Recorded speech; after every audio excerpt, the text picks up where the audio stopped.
We're good. All right. Hey, ladies and gentlemen, welcome to another edition of Let's Get Into It. I got to say, I've been listening to these. They're really good, Roberts. You're really good. Yeah, you're really good. Yeah. Really? I'm kind of just like the guy in here. You know what I mean? Like, Yeah, I chime in but here and there. you know what I like about you is you pitch every show you're pitching. Let me tell and you your something. pitching's getting better and better and shorter and shorter. I mean, I don't know. So I'm like Goose Gossage right now, coming in at the end, right? That's what- A little bit, remember the yeah. Goose? I remember the Goose. I think I'm going to do a mustache like that after Yeah, doing I this. think the shows are good. I want to remind everybody why we're doing this. Originally, well, you forced me to do it for starters. I kind of did. Yeah, you forced me to do it. So I'm like, it's like my sentence to come here every week and do You this. love it. Knock it off. But I think the key was I've been an independent filmmaker for my whole life. You're a young filmmaker. I think it's I don't know important. about the young. All right, maybe not that young anymore.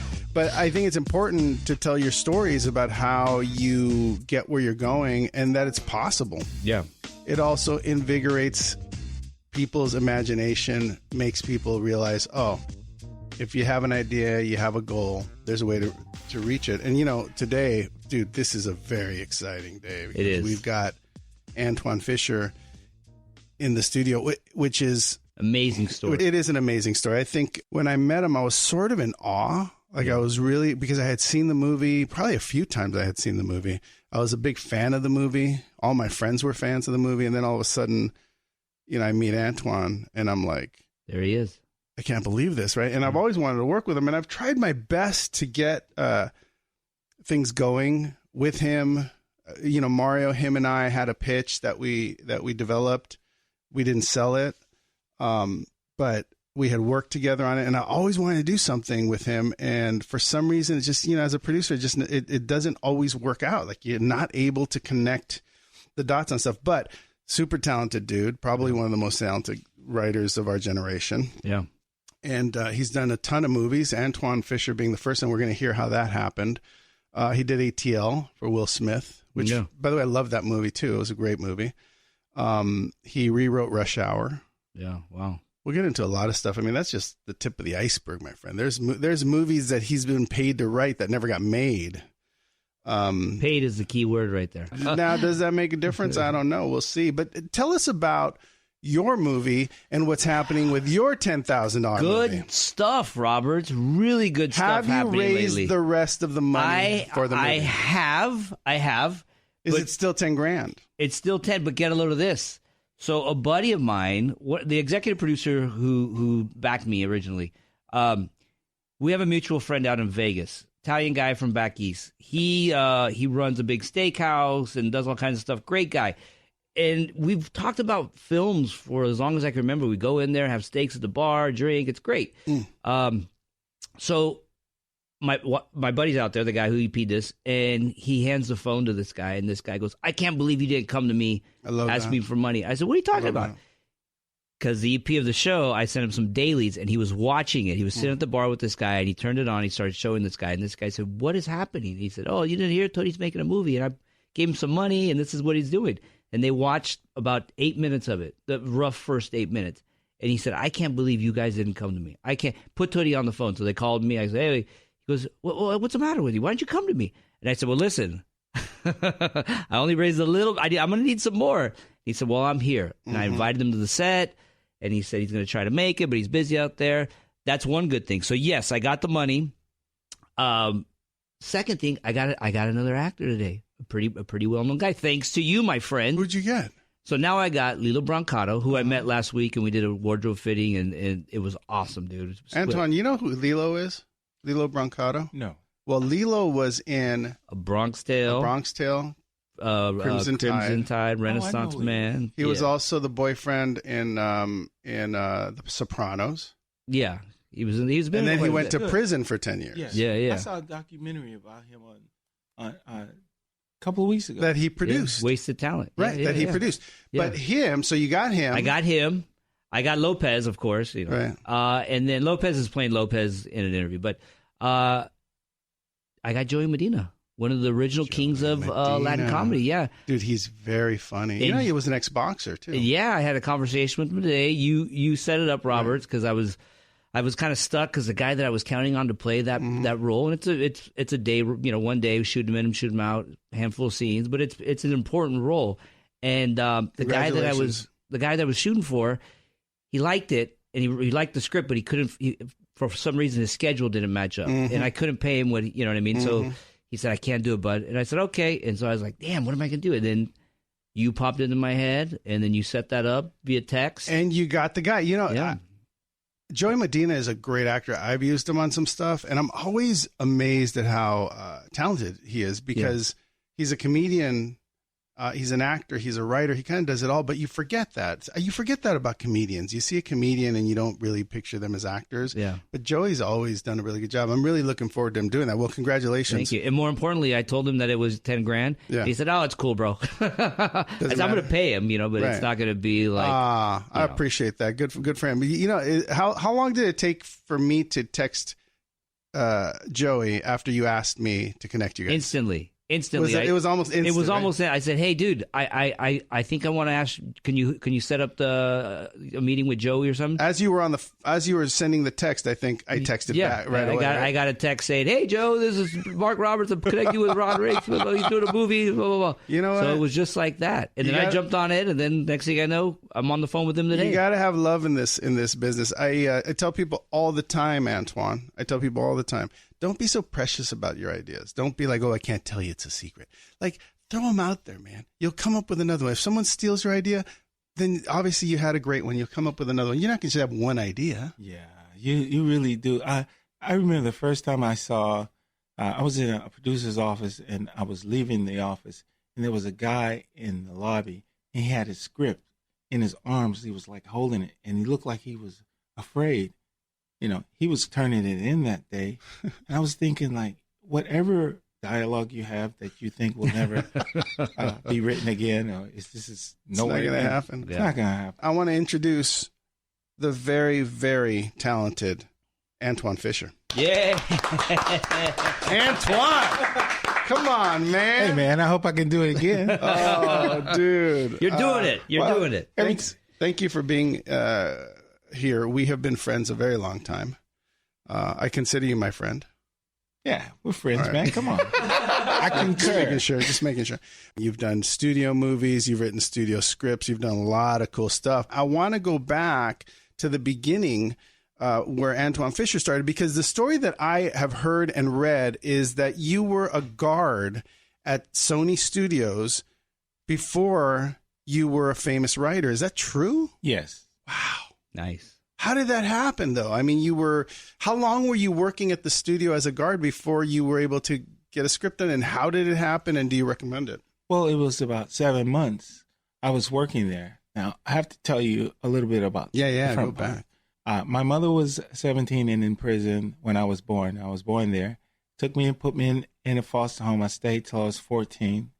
And they took me out, put me in the orphanage again, and they were looking for a place for me.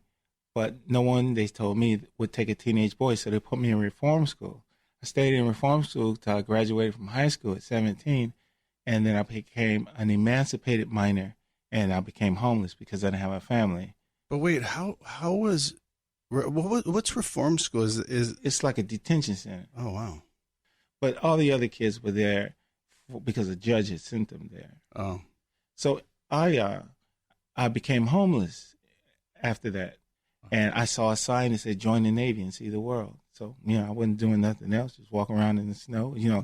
I know it gets cold here in L.A., but in Cleveland, Ohio, trust me. That must have been something. It's cold, man. Yeah. Did you feel down on your luck at that point, or did you feel free? No, as I was growing up, I did a lot of crying, right?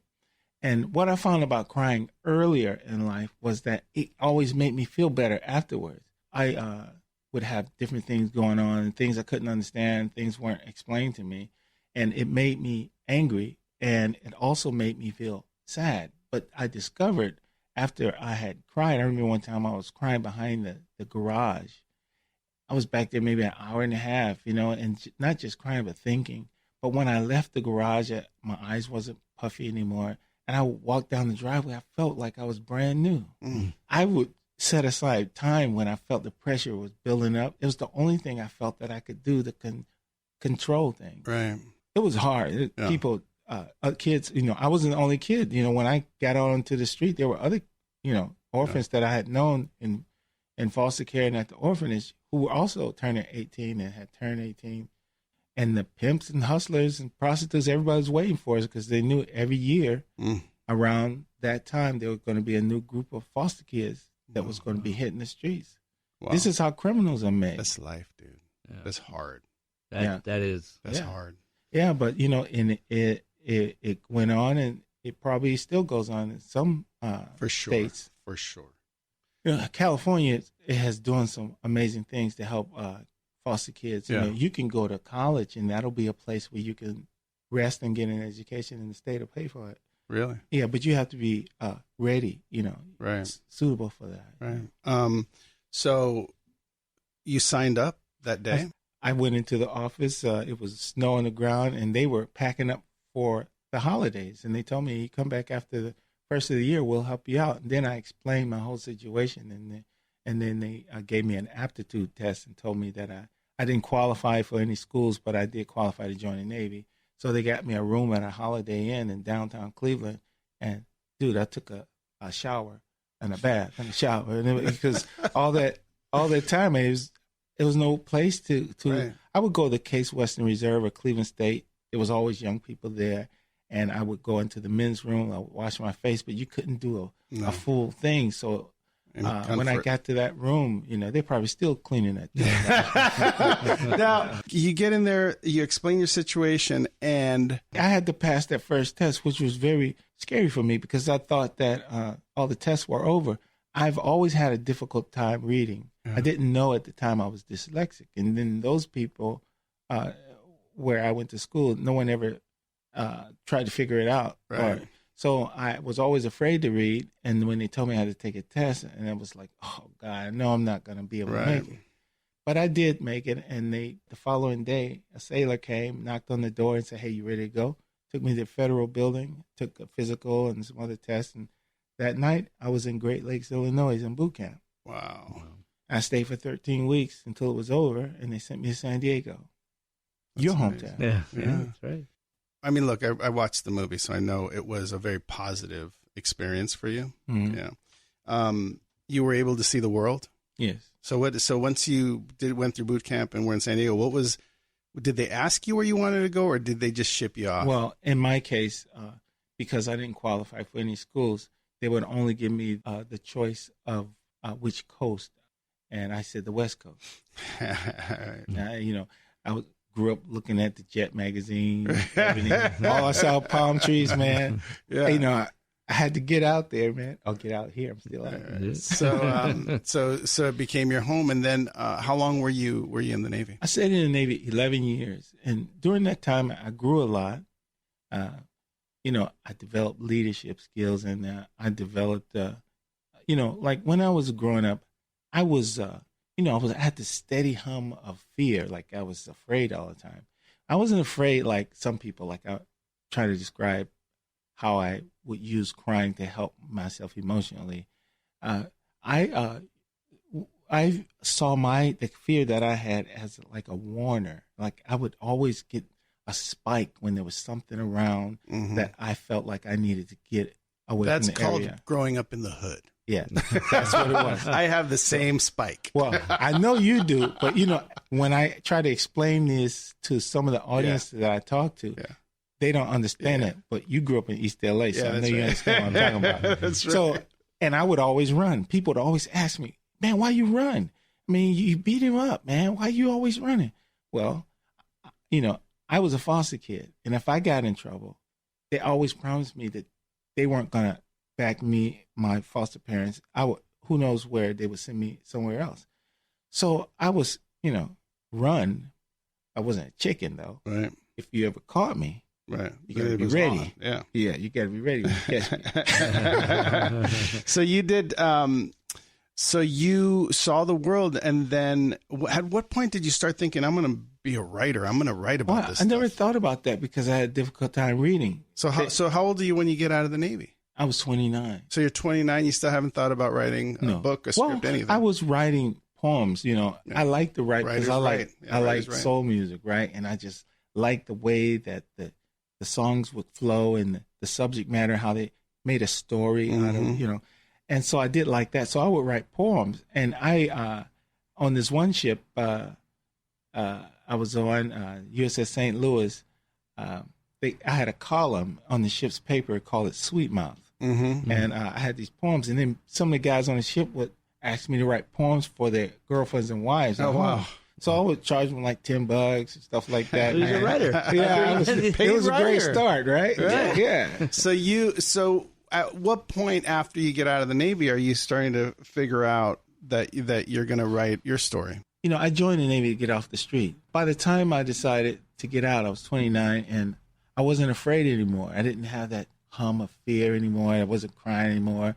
I didn't complain about, you know, I learned some things, like I learned I was dyslexic, so I started reading and that kind of thing. So I wanted to get out. And some of the guys who would get out, they would go live with their parents or their grandparents or their uncle's house, but I didn't have no family. So I said I was stationed in Japan at the time. I was living there. Oh, beautiful. And I said, I have to get stationed somewhere in America where they have a Navy base so I can look for a job while I'm in the Navy and then get out. So I heard Long Beach, California had a Navy base there, and I got stationed there on a ship. So I started looking for a job that I could take when my time was almost up. And I applied at the Federal Law Enforcement Academy to be a federal corrections officer. I did everything I needed to do, and they accepted me, and I got out of the Navy. I went to the Federal Law Enforcement Academy in Glencoe, Georgia, and then they stationed me at the prison at Terminal Island.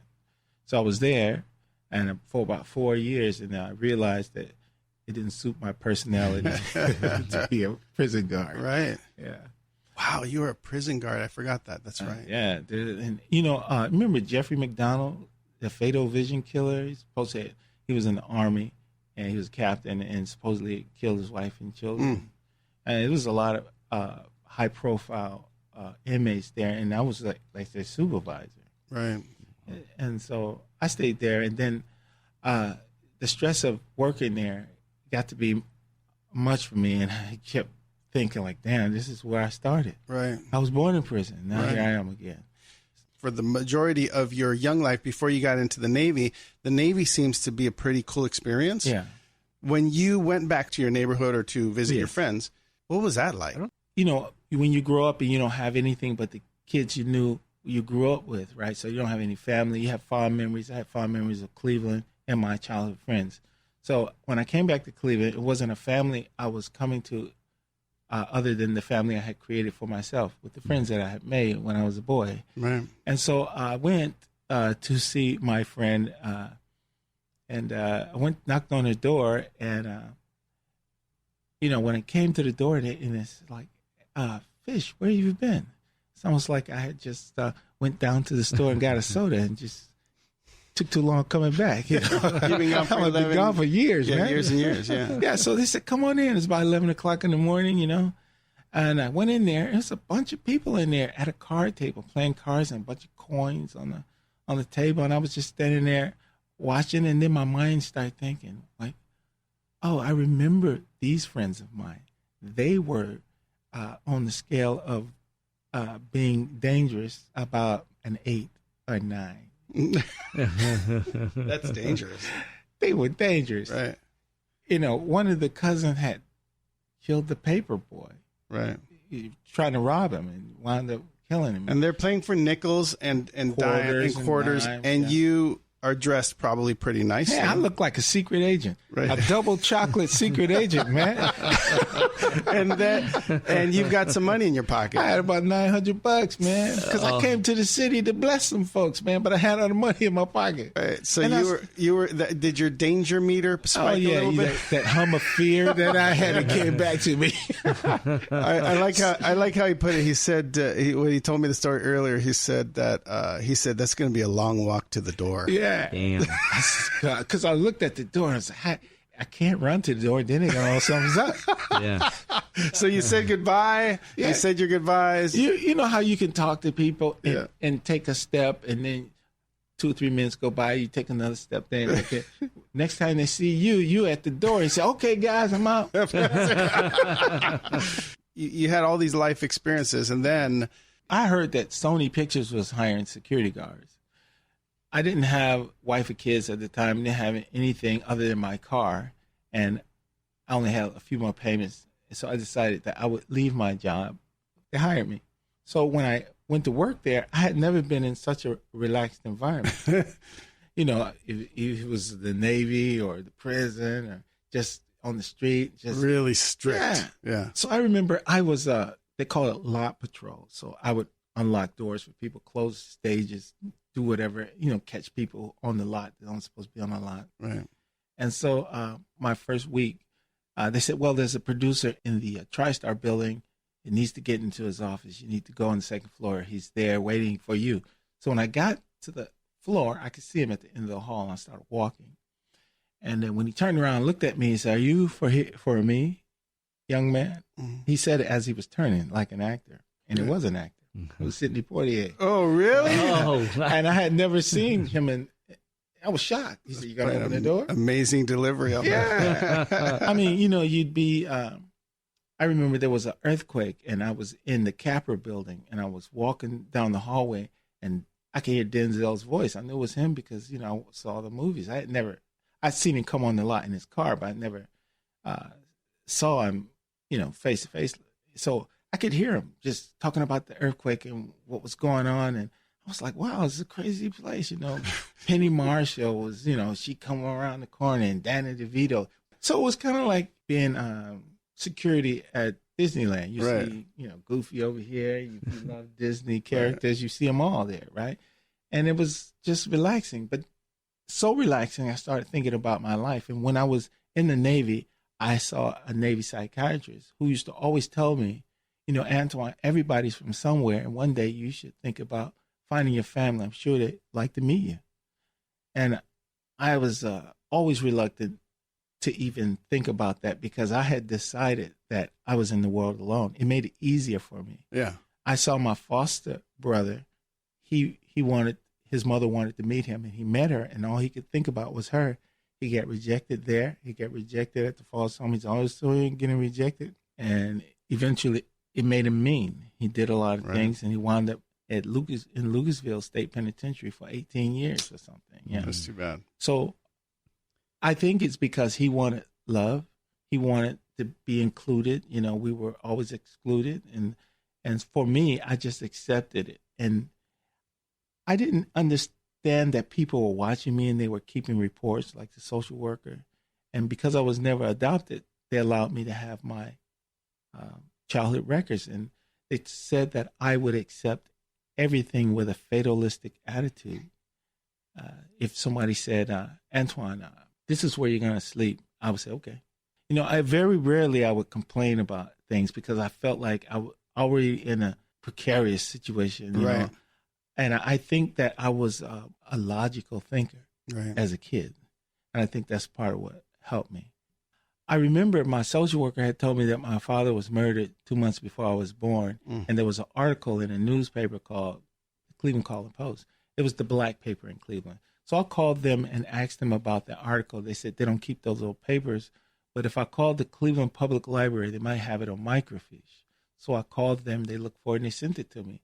And I could see that the services were done at a Cummings and Davis funeral home. And I called them, and they sent me his death certificate and some other papers that my grandfather had signed. I kept looking at my grandfather's signature, and it made me feel like I actually did come from somewhere. Like it, you know. And so I said, well, I'm going to get on Ohio Bell telephone book. And the book came. And, when I grew up, Cleveland's pretty segregated. So the blacks lived on the east side. And so my father's name was Elkins. There was a lot of them. And I was a security guard. Now I couldn't afford to call many people. So I called one, and it turned out to be my father's sister. Oh, my gosh. Yeah. And when I called her, I said, I'm looking for the family of Edward Elkins. And she said, who is this? And I said, my name is Antwone, and I'm looking for the family of Edward Elkins. She said, well, I have a brother named Edward, but he's been gone a long time. I said, I think I might be his son. She said, who is this? I told her again. She said, well, she asked me some things about myself, and then she said, well, if Eddie is your father, you have a big family, In fact, the deputy mayor of Los Angeles is your cousin. You should go see him. His name was Bill Elkins. He was Tom Bradley's deputy mayor. Right. So I went over to see him, and he says, "Oh, okay, you don't get nothing, but come on in." Right, that's funny. And so, finally I had an uncle in San Diego, and I went down. He lived at the end of the 805 freeway. Not Bonita. That's a nice Bonita, area. that's where he lived. Oh, he lived in Bonita? He's doing well. Yeah, there was some buffalo in the back there. Yeah, that's back in the day when it was really like a little more rural. It's not like that. San Diego really held it still does a special place for me because I joined the Navy and it was the first first home I chose for myself. And the Navy sent me to San Diego, and it was the first time I ever felt free and safe. When I was in Cleveland and I was free, but I wasn't safe. In San Diego, I was in the Navy. I had a place to go, to eat or sleep or whatever. And I would always hang out at Balboa Park, and I would just have, I felt free in San Diego. I didn't, it's a dangerous town, just like any major American city. But I didn't feel the same kind of danger living in the neighborhood there in Cleveland. Right. But anyway, I went and saw my uncle, and I had never seen anybody that looked like me before. Yeah, and so everybody thought, well, wow, this is exciting. Eddie died in 1959. So they all wanted to get together in Cleveland and have a family reunion at Thanksgiving time. So people came from all over, Chicago, out here, Georgia, everywhere. How did it feel Well, it was kind of like I was like somebody hit you in the head and you kind of dazed, but you know what's going on. So it never really hit me until I met everybody and left. I was on the plane. It became overwhelming for me because I didn't mean to go there and meet my mother, but they found my mother while I was there, right? Because they were like. I have an uncle. He's gone now, but his name is Spinoza, and so I was staying with my sisters. So I was with them, right? And they came into the room where I was standing and said, "Hey, Spy said he think you might have found your mother," and he said to put your clothes on, and then he's coming by to get you. So I didn't come in to find my mother. This is kind of a lot finding my father's family, but he came and he told me. He said, "I have a friend named Jesse Fisher, and I told him about you." And I told him that you told me that your mother's name is Eva Mae Fisher. And he said he has a sister named Eva Mae Fisher. And he told me to bring you by the house so he can take a look at you. Right? Mm-hmm. This is how black people do the DNA test. Take a look at you. Get the oldest person in the family, take a look at you.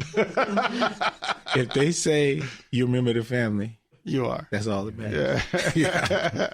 So anyway, I went, he took me to him and he looked at me and he says, "Okay, let me get my cap." And so we went over to my mother's apartment. And what's interesting about that, she lived in the Longwood housing project and always have. When I was homeless, I would sneak into they have a basement area kind of, back there they have boiler rooms. And, they would put, not kerosene, but some kind of oil in the boilers to make it warm place. I would sneak down there and I would be down there because it was warm, but the super would lock the door. He had his stuff down there. So I would have to stay down there until he returned the following morning. She lived there.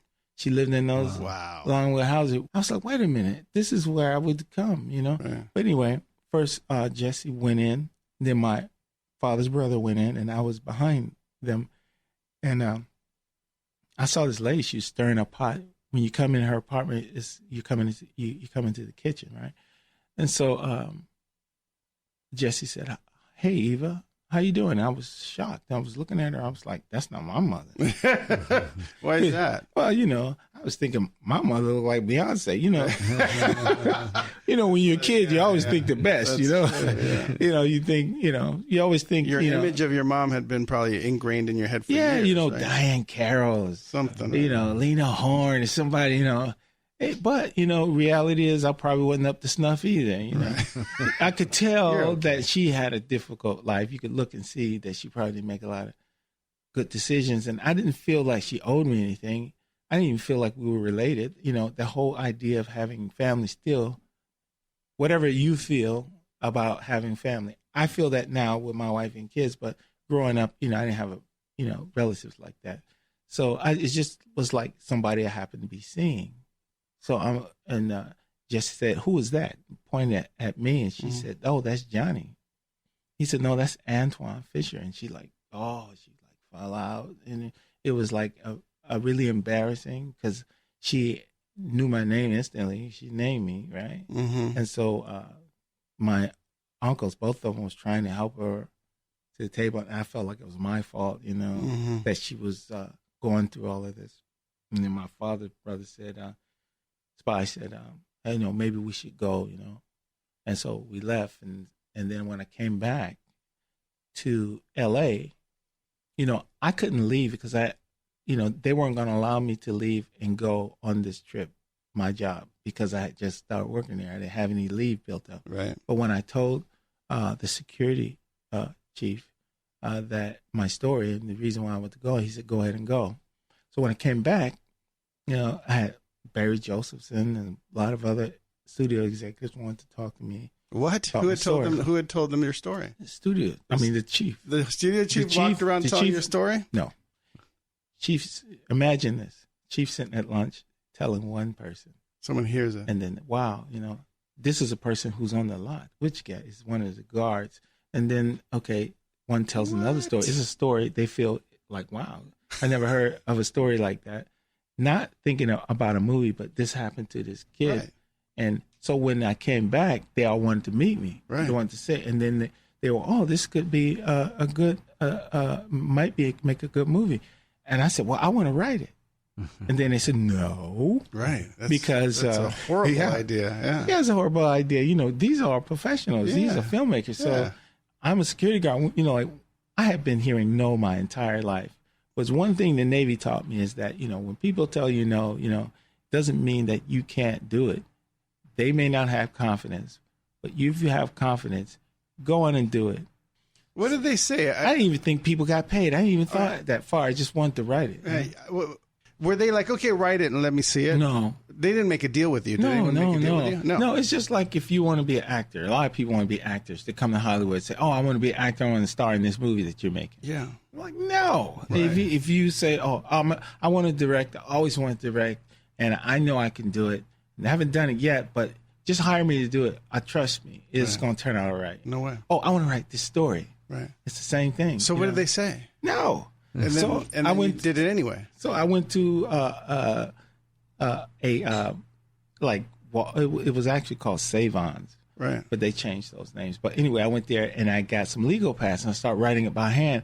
And I saw a screenplay and I saw how it's formatted, even though it wasn't structurally right what I was doing, but I was writing it and it felt good doing it because it was cathartic for me. Mm-hmm. And there was a producer who would come on and off the lot a lot. And through a friend of his, I met him, and I asked him would he read what I wrote, and he called me like 3 weeks later and said, "Hey, you know, I think you have writing talent." Who was this? Todd Black. Todd Black. He said, "I think you have writing talent, but you need to learn how to write a screenplay. So if you want to quit that job as security, I have a office for you in my bungalows at the 20th Century Fox lot." What? Yes. Wow. Dude, And so the hair on the back of my neck just stood up. That's an amazing thing for someone to say. Dude, if they said that to me right now, I'd be like, where do I go? But yeah, so I went there and there was a empty office there for me, and they put a computer in there. I couldn't even type.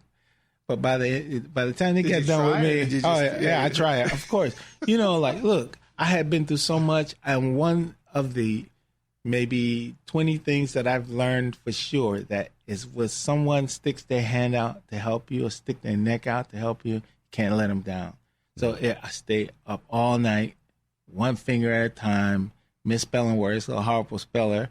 And so they didn't have spell check like they do now. But I wrote 41 drafts of Antwone Fisher. And then one day, Todd called me and said, "Hey, I sold your screenplay, and they have you have to go down to News Corp. They have a check for you to pick it up." Wait. I ain't have no money, never had no money. I lived in a shoebox, really, right? Yeah. So you go get this check. I go down to get the check, right? And so I get my ID, give it to them. They give me the check, $2,500, right? So I get in my car, I'm gonna start me a checking account, right? Every time I take out the check, it got another zero on it.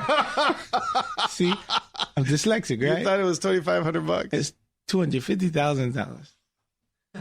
Wow. I feel like I'm on the price for is a guy, right now, dude. for a guy who's That's eating at the crazy. Subway all the time, man. Dude, I did not know this When I story. could. Yeah, man. Is that right? Yeah, so I got the check. I wanted to bank at this bank, that I saw all the time. I liked the way it was constructed, It reminded me of Bonanza. I like the Ponderosa, Yeah, it was, it was Wells Fargo. Wells right? Fargo, right? So Still around.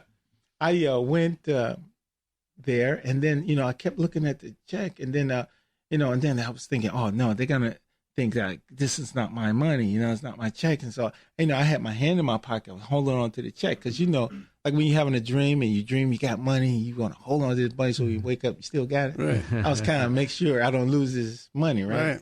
So I'm standing out in front of the bank, looking at the front door With your hand in your pocket. my hand in my pocket, brother, That's can't problem. be doing that, right? Better go inside or get in your car and go. So Right. I went inside.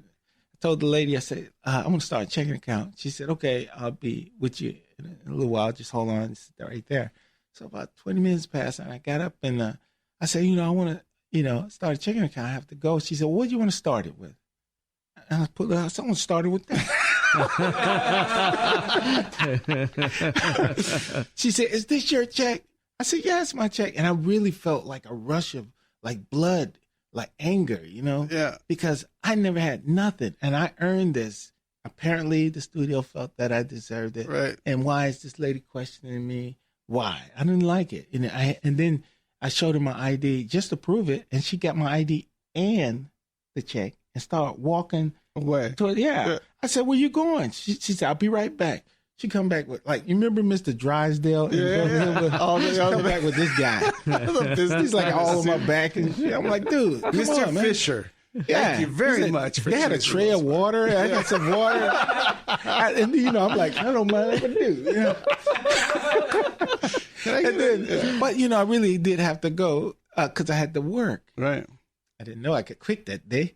But anyway, I had to work. So I told her, well, he was going, there's a lot of things that, we could do, we can help you out here. And this is a great start, and there's so many things that we can help you with. And I said, I was like, I'm robbing the bank. I want the checks. I want checks now. Right. You Yeah. can't And get give me checks $20 off of that. Go to Subway. now. I got to get something to eat. Yeah. I'm hungry Dude, right that now. is, you know what? That's inspirational. It's rare. You're Amazing blessed. is what it is. You're blessed. You're blessed. Do you feel blessed? I do. Yeah. I remember when I was a kid, I used to go, crying, like, and why my life has to be this way. Nobody wants me to keep reminding me that they're having me here and it's not my place. And I always, why my life got to be like this? Well, when I got older and all this stuff had happened, I started thinking that, it could be a blessing, even though it was tough. There's a lot of things that happened to me that I didn't talk about today. That really, you can't get it away from me. I Right. can't get away from it. But to have a story to tell Right. that apparently after all these years is helping a whole new generation of people who never saw it Right. 10 years ago. Well, it's a timeless story. The movie works now as well as it did when you guys released Yeah, it. it's kind of like Oliver Twist. Yeah, it really is. It's Yeah. a great So it's movie. an old story. And Denzel, it was his directing debut, Yes. so that must have been a dream come true to Well, hang out with him. Yes. But once he said he wanted to do it, I was really pleasantly surprised. Well, I hang remember- on. I'm sorry. Let me stop you for a sec. So you got the check. They bought the script. How long from the moment you came from Wells Fargo? How many days, months, years did it take to actually make the movie? It was 10 years. 10 years from the Oh, point you wow. got the check? Yeah, yes. Wow. But then I became a writer then, though. So then I was writing movies. Right. But $1 million movie. I thought it'd $1 be at million the Oscar, scripts. Oscars by the end of the year. Oh, yeah? Yeah. Oh, yeah, you thought, like, I got 250, I'll beat the Oscars by January. And right, exactly. Yeah, we'll be good to go. Yeah, we'll be Careers on blast. Right. Well, you've blast off. Yeah, right. I think it's one of the most inspirational stories I've ever heard. I mean, and you see miracles in this business of entertainment every day. Every day, someone gets bought, something gets sold, some movie makes $100 million, whatever it is. But that story is really, truly a miracle. I think the most important thing was not the money I made initially, that I got a way to take care of myself. Yeah. I got a career. Yeah. And I developed a skill that I could use. And, I didn't have any family or anything, but I created one. You met my family. Right? Yeah, I've been to your house. I met your family. They're beautiful. Your wife's beautiful. Yeah. Your kids are beautiful. So you imagine always, your young life being that way. And the day I bought that house and they gave me the keys, and never had a house, never lived in a home where I was accepted or anything. And now I remember I would always check the doors at night, make sure it's locked, because kids like to go out in the backyard and they don't lock the door or something, like that. I still do that, man. I wake up. Where you live at then? In Beverly Hills. Aha. I live so I can go to your house and go check the back door. Yeah, you can. It's probably open. For the longest time, I didn't feel like my house was my house. Yeah, you know the feeling. Yeah, even though you pay the mortgage and everything that happens in your house is because of you, I still lay down like I'm a guest in my house. I don't think anymore, but I did for a long time. Yeah. You know what struck me? This one particular night, I opened my daughter's room and then the other daughter's room, and my wife is sleeping. I went downstairs to check the door, and I thought to myself, wow, after all that, I have a house. Right. And I have a family, and they're good. Private's good. My wife doing, she's taking care of all of us, and I have this nice house, and if I wanted to rip all this floor up, I could just do it, Nobody's break the windows. Just to go outside and throw a rock at the window and just break it. It's a miraculous story. I think what I love most about talent, it's part of the reason I'm a producer, is I love talent. It's really great when you meet someone that was born to do what they do. You're a born writer. You're someone who creates stories and uses your life as a way to tell interesting stories, and you dig deep and you're honest. And I think that it's really neat to meet someone like you, and to talk to you and to hear your story, because there's lots of people out there that are gifted that sometimes just need an opportunity or need to say, I'm just going to write it, or I'm just going to make this movie, or I'm just going to, whatever you're going to do, give it a shot. You may find that, you're the next Antwone Fisher. You never know. I had this big, heavy door. You remember, I don't know if you remember the show Kung Fu. Sure. You remember when he was able to leave the temple and he had to move this big bowl over? Yeah. And this big, giant door open. This big, giant door is dyslexia for me. Right. So even now, and even though I write books and all of that, every time I write and I'm, thinking up the story is not hard. No. But reading what I'm writing and all of that is hard, because it's just hard. It's always been hard. So I have to, everything's not free. I still have to work hard, not just to get a job and not just to do a good job at it, but to actually write it. And when I do write it, it'll be something that people will enjoy. So, and people have enjoyed your work, your books, your movies. One last thing. When you left the studio, when you got that check, have you ever supported yourself any other way than being a writer since then?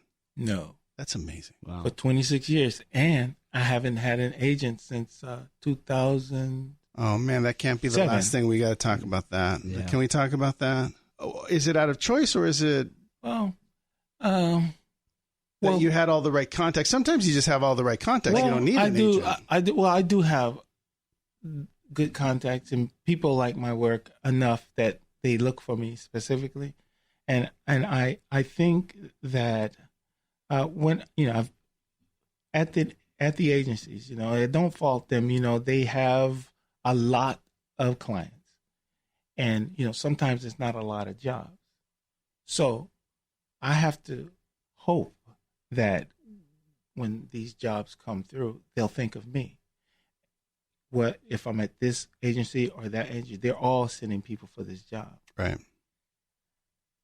If they don't choose me to go out for the job, then I won't be working. I have to be on the hustle all the time. Right.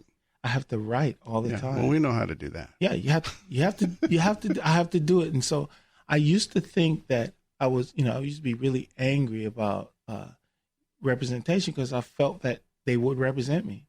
Well, they represent a lot of people and not just me.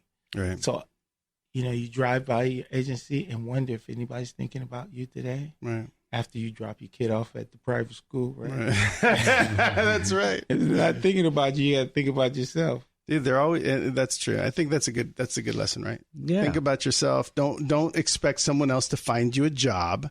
I mean, it's awesome if it does show up. You that have way, to create relationships. Yeah. When you Yes, exactly. when you work for a producer, it's not like you have to be friends, but you have to do a good job. You have to, and you have to. You don't just write and because they're gonna pay you, and then it's a contract, so they have to pay you. You make sure you do a good job, and you do it in a way, like the way I write now is kind of like if anybody tries to write after me, it's like a booby trap because I write so well. No one's rewriting Antwone Fisher. That's they can't funny. do it. That's and funny. the whole thing will blow up in their face. Boom. And the producer be like, "What you do to the script?" Oh man, what's been cool about this podcast is that unlike other ones, this one felt like a script. The story Yes, it started, and then and then in the third act turn, second act turn, it was a explosion with the $250,000 check and the bank account. So I know I need to get you back down the freeway, but thank you for being here. I have to go back to Antwone. the hood. I'm not going to Beverly Hills like you, Mark. No, Beverly Hood. Don't they call it Beverly Hood now? Yeah. But thank you for being here, Antwone. I really appreciate it. Oh yeah, It's such a pleasure. Your career has been awesome. Your books, I showed my kids Antwone Fisher because it's still beautiful, and they really liked it. So, dude, congratulations! Thank you for sharing this with a bunch of aspiring filmmakers, especially Tootie, because Tootie's over there with his mouth open. Yeah, but I want to say this. Maybe you can edit it in if it's about writing, because I'm a writer, and I found out that some people who are writers, they're thinking about the movie getting made all the time, and they write with that goal. That's not their business whether they make the movie or not. They should put all their attention and focus on writing a great story for the executives to read and to fall in love with. And that way they'll get hired again. This has been my philosophy. Right. So if you write trying to impress the director or whoever's going to make the decision, just write the movie and you don't stop writing and listen. I like to take, if the executive or actor don't mind, to take a recorder with me. That way I never miss a note. Right. And then I because in the beginning, when you have people who don't really know what they want, but they just throw a lot of ideas at you, and sometimes it's hard to remember which idea they were most invested in.